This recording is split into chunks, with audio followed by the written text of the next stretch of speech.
Hello everyone and welcome to my voiceover video where we're going to be talking about the coronavirus pandemic and how it is affecting the sports world as a general. For my specific project, I've chosen to discuss the issues that this pandemic has brought into the baseball world and how I believe it has affected the MLB as an organization, the players themselves, and issues like stats and rules that are going to have to be applied in order to start the season as soon as possible. First of all, I'm going to take you guys through what I think is one of the most worrying issues about this whole pandemic, which is the economic one, not only for baseball, but for the whole sports world. There's players going around donating money to take care of the staff workers' salaries that work for the organizations and who take care of the facilities because there's no revenue. The reality is that without tickets being sold and no TV money from publicity, and of course firing workers is not good publicity for anyone. It's being tough for the organizations to take care of their salaries, of everyone's salaries, and just hold a team that has $1 million in contracts with the players and basically are used to, certain organizations like this are used to a huge amount of revenue throughout the whole season. And not having that and still having to pay for everyone's salary and taking care of all the expenses that having a team like in the MLB has, it's just been difficult for everyone. And that's why the players, out of the kindness of their hearts, are trying to help as much as possible with the salaries.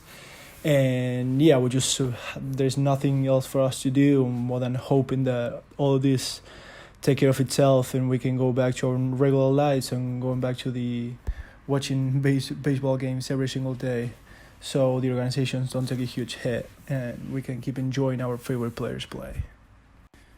Then from a ruling perspective, there are going to be new implementations that have to be made if we are trying to start the season as soon as possible. Some of these modifications may include the access of fans during games, since we all know that we have to be 6 feet apart from the person right next to us.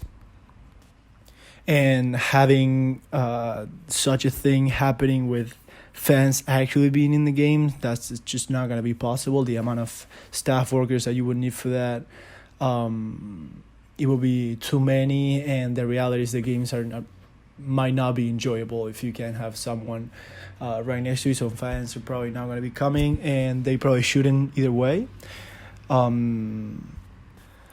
Also, there is the possibility of rumors going around about the double 7-inning games that are going to be played on a daily basis in an attempt to get to the 162 game mark that we have every single season.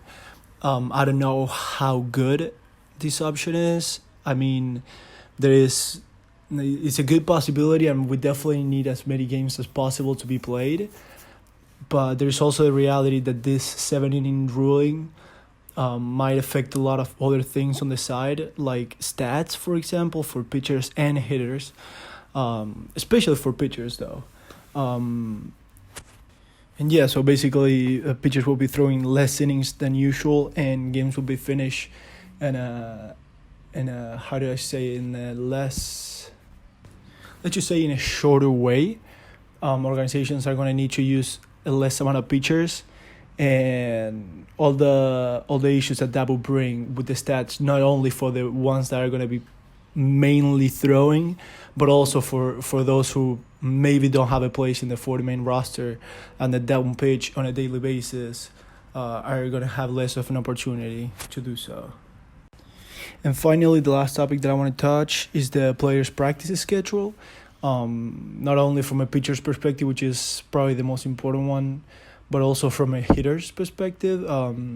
Me being a baseball player, I understand how beneficial it is for us to be hitting on a daily basis and how crucial it is to keep hitting on a daily basis against the caliber of arms that we're going to be seeing in game. It's difficult for them, more being a big leaguer, to get away from facing live arms for months and then having to come in the first 2 weeks and try to rake in the big leagues is definitely something that is going to be a problem. And also for pitchers whose throwing schedule is going to be all messed up. Without having official dates about when the season is going to start, it's going to be difficult for the pitchers to follow a strict throwing program like they always do every single year to be able to go through that many games on the year. There's a very strict throwing program that has to be followed, and without having official dates that we can really plan these throwing programs, it's going to be difficult for pitchers to take care of it and the proper way that they should, being in the big league level.